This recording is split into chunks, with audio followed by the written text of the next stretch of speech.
राधे कृष्णा राधे कृष्णा।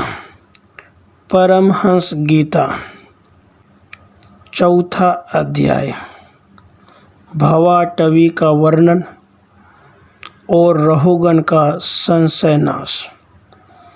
जड़ भरत जी ने कहा, हे राजन, यह जीव समूह सुखरूप धन में आसक्त देश देशांतर में घूम फिरकर व्यापार करने वाले व्यापारियों के दल के समान है। इसे माया ने दुस्तर प्रवृत्ति मार्ग में लगा दिया है, इसलिए इसकी दृष्टि सात्विक राजस तामस भेद से नाना प्रकार के कर्मों पर ही जाती है। उन कर्मों में भटकता भटकता यह संसार रूप जंगल में पहुंच जाता है। वहाँ इसे तनिक भी शांति नहीं मिलती। महाराज, उस जंगल में 6 डाकू है। इस वणिक समाज का नायक बड़ा दुष्ट है।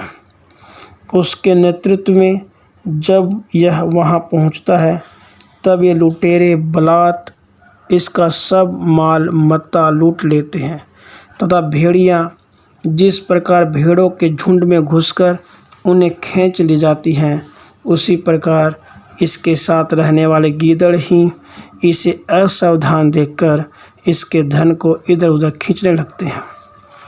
वह जंगल बहुत सी लता घास झाड़ झंकार के कारण बहुत दुर्गम हो रहा है। उसमें तीव्र डांस और मच्छर उसे चैन नहीं लेने देते। वहाँ इसे कभी तो गंधर्व नगर दिखने लगता है और कभी कभी चमचमाता अति चंचल अज्ञा बेताल आँखों के सामने आ जाता है। यह वणिक समुदाय इस वन में निवास स्थान जल और धन आदि से आसक्त होकर इधर उधर भटकता रहता है। कभी बवंडर से उठी हुई धूल के कारण सारी दिशाएं धूम आच्छादित हो जाती हैं और इसकी आंखों में धूल भर जाता है तो इसे दिशाओं का ज्ञान भी नहीं रहता। कभी इसे दिखाई न देने वाले झिंगुरों का कर्णकटु शब्द सुनाई देता है। कभी उल्लुओं की बोली से उसका चित्त व्यथित हो जाता है। कभी इसे भूख सताने लगती है तो यह अनिंदनीय वृक्षों का ही सहारा टटोलने लगता है और कभी प्यास से व्याकुल होकर मृग तृष्णा की ओर दौड़ लगाता है। कभी जलहीन नदियों की ओर जाता है। कभी अन्न मिलने पर आपस में एक दूसरे से भोजन प्राप्ति की इच्छा रखता है। कभी दावानल में घुसकर अग्नि से झुलस जाता है। कभी यक्ष लोग इसके प्राण खींचने लगते हैं तो यह क्षीण होने लगता है। कभी अपने से अधिक बलवान लोग इसका धन छीन लेते हैं तो यह दुखी होकर शोक और मोह से अचेत हो जाता है और कभी गंधर्व नगर में पहुंचकर घड़ी भर के लिए सब दुख भूलकर खुशी मान लगता है। कभी पर्वतों पर चढ़ना चाहता है तो कांटे और कंकड़ों द्वारा पैर चलनी हो जाने से उदास हो जाता है। कुटुंब बहुत बढ़ जाता है और उदर पूर्ति का साधन नहीं होता तो भूख की ज्वाला से संतप्त होकर अपने ही बंधु बांधवों पर खींचने लगता है। कभी अजगर सर्प का ग्रास बनकर वन में फेंके हुए मुर्दों के समान पड़ा रहता है। उस समय इसे कोई सुध बुध नहीं रहती। कभी दूसरे विषैले जंतु उसे काटने लगते हैं तो उनके विष के प्रभाव से अंधा होकर किसी अंधे कुएं में गिर पड़ता है और घोर दुख में अंधकार में बेहोश पड़ा रहता है।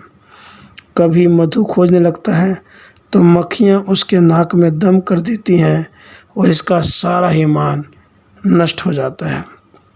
यदि किसी प्रकार अनेकों कठिनाइयों का सामना करके वह मिल भी गया तो बलात् उसको दूसरे लोग छीन लेते हैं। कभी शीत घाम आंधी वर्षा से अपनी रक्षा करने में असमर्थ हो जाता है। कभी आपस में थोड़ा बहुत व्यापार करता है तो धन के लोभ से दूसरे को धोखा देकर उनसे वैर ठान लेता है। कभी कभी उस संसार वन में इसका धन नष्ट हो जाता है तो इसके पास सैया आसन रहने के स्थान और सैर सपाटे के लिए सवारी कुछ भी नहीं रहते। तब दूसरों से याचना करता है, मांगने पर भी दूसरों से जब उसे अभिलषित वस्तु नहीं मिलती तब पराई वस्तुओं पर अनुचित दृष्टि के कारण इसे तिरस्कार सहना पड़ता है। इस प्रकार व्यवहारिक संबंध के कारण एक दूसरे से द्वेष भाव बढ़ जाने पर भी वह वणिक समूह आपस में विवाह आदि संबंध स्थापित करता है और फिर इस मार्ग में तरह तरह के कष्ट और धन क्षय आदि संकटों को भोगते भोगते मृतकवत हो जाता है। हे वीरवर, साथियों में से जो मरते जाते हैं उन्हें जहाँ कहाँ तहाँ छोड़कर नवीन उत्पन्न हुओं को साथ लिए वह बंजारों का समूह बराबर आगे बढ़ता ही जाता है। उनमें से कोई प्राणी न तो आज तक वापस लौटा है और न किसी ने इस संकटपूर्ण मार्ग को पार करके परमानंदमय योग की ही शरण ली है। जिन्होंने बड़े बड़े दिक्पालों को जीत लिया है वे धीर वीर पुरुष पृथ्वी में यह मेरी है ऐसा ही मान करके आपस में ठहर मान कर संग्राम भूमि में जूझ जाते हैं तो भी उन्हें भगवान विष्णु का वह अविनाशी पद नहीं मिलता जो वैरहीन परमहंसों को प्राप्त होता है। इस भवाटवी में भटकने वाला यह बंजारों का दल कभी किसी लता की डालियों का आश्रय लेता है और उस पर रहने वाले मधुर भाषी पंक्षियों के मुंह में फंस जाता है। कभी सिंहों के समूह से भय मानकर बगुला, कंक और गिद्धों से प्रीति करता है। जब उनसे धोखा उठाता है तब हंसों की पंक्ति में प्रवेश करना चाहता है किंतु उसे उनका आचार नहीं सुहाता, इसलिए वानरों में रहकर उनके जाति स्वभाव के अनुसार दाम्पत्य सुख में रत रहकर विषय भोगों से इंद्रियों को तृप्त करता रहता है और एक दूसरे का मुख देखते देखते अपनी आयु की अवधि को भूल जाता है। वहाँ वृक्षों में क्रीड़ा करता हुआ पुत्र और स्त्री के स्नेह पास में बन जाता है। इसमें मैथुन की वासना इतनी बढ़ जाती है कि तरह तरह के दुर्व्यवहारों से दीन होने पर भी यह विवश होकर अपने बंधन को तोड़ने का साहस नहीं कर सकता। कभी असावधानी से पर्वत की गुफा में गिरने लगता है तो उसमें रहने वाले हाथी से डरकर किसी लता के सहारे लटका रहता है। शत्रुदमन यदि किसी प्रकार इसे उस आपत्ति से छुटकारा मिल जाता है तो यह फिर अपने गोल में मिल जाता है। जो मनुष्य माया के प्रेरणा से एक बार इस मार्ग पहुंच जाता है उसे भटकते भटकते अंत तक अपने परम पुरुषार्थ का पता नहीं लगता। रहुगण, तुम भी इसी मार्ग भटक रहे हो, इसलिए अब प्रजा को दंड देने का कार्य छोड़कर समस्त प्राणियों की सुहृद हो जाओ और विषयों में अनासक्त होकर भगत सेवा से तीक्ष्ण किया हुआ ज्ञान रूप खड्ग लेकर इस मार्ग को पार कर लो। राजा रहुगण ने कहा, अहो, समस्त योनियों में यह मनुष्य जन्म ही श्रेष्ठ है। अन्य अन्य लोकों को प्राप्त होकर देवादि उत्कृष्ट जन्मों से भी क्या लाभ है। जहाँ भगवान हर्षिकेश के पवित्र यश से शुद्ध अंतःकरण वाले आप जैसे महात्माओं का अधिक समागम नहीं मिलता। आपके चरण कमलों के रज का सेवन करने से जिनके सारे पाप ताप नष्ट हो गए हैं उन महानुभावों को भगवान की विशुद्ध भक्ति प्राप्त होना कोई विचित्र बात नहीं है। मेरा तो आपके 2 घड़ी के सत्संग से ही सारा कुतर्क मूलक ज्ञान नष्ट हो गया है। ब्रह्म ज्ञानियों में जो वयोवृद्ध हैं उन्हें नमस्कार है, जो शिशु हों उन्हें नमस्कार है, जो युवा हों उन्हें नमस्कार है और जो क्रीड़ारत बालक हो उन्हें भी नमस्कार है। जो ब्रह्म ज्ञानी ब्राह्मण अवधूत वेश से पृथ्वी विचरते हैं उनसे हम जैसे ऐश्वर्य उन्मत्त राजाओं का कल्याण हो।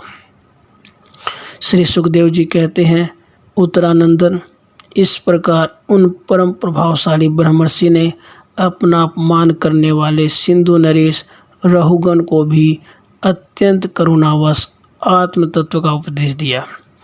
तब राजा रहुगण ने दीन भाव से उनके चरणों की वंदना की। फिर वे परिपूर्ण समुद्र के समान शांत चित्त और ऊपर जितेंद्रिय होकर पृथ्वी पर विचरने लगे। उनके सत्संग से परमात्म तत्व का ज्ञान लेकर सौवीरपति रहुगण ने भी अंतःकरण में अविद्यावश आरोपित देहात्म बुद्धि को त्याग दिया। राजन, जो लोग भगवद आश्रित अनन्य भक्तों की शरण ले लेते हैं उनका ऐसा ही प्रभाव होता है।